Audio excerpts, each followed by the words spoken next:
Welcome to our guide on understanding U.S. immigration waivers specifically for Canadian citizens. Navigating U.S. immigration laws can be complex, particularly when facing inadmissibility.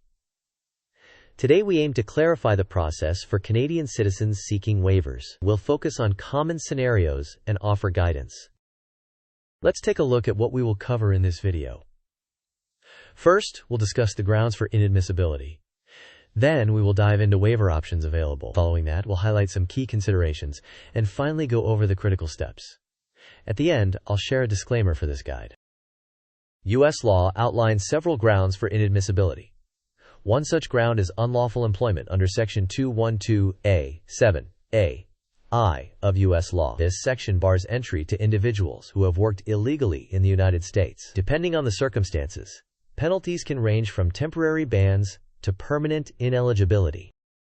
If you have been deemed inadmissible to the U.S., you may be eligible for a waiver. Several waivers exist, catering to different situations and addressing specific inadmissibility grounds. The appropriate waiver depends on your unique circumstances, including your reason for inadmissibility, the length of your ban, and whether you are applying at a land border or an airport. It's crucial to carefully review the relevant regulations and your specific case.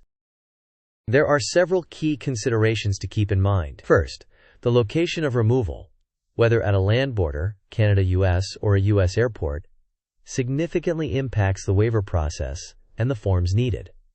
Second, it is crucial to preserve all documentation related to your removal, including any official paperwork you receive from Customs and Border Protection, CBP. Third, seeking advice from an experienced immigration lawyer is strongly recommended. An experienced lawyer can guide you through the intricacies of the process, ensuring you meet all requirements and submit a strong application. There are critical steps you should follow when applying for a waiver. First, determine the specific inadmissibility ground and the length of your bans. Second, research the appropriate waivers or waivers based on your circumstances by consulting official government websites for detailed information and application procedures. Third, gather all supporting documentation, which could include evidence of rehabilitation, family ties to the U.S., or compelling reasons for your desired entry. Fourth, prepare your application meticulously and accurately, as errors can lead to delays or rejection. Finally, consider professional legal assistance to further strengthen your application. Let's have a little quiz to test your understanding so far. Here is the question.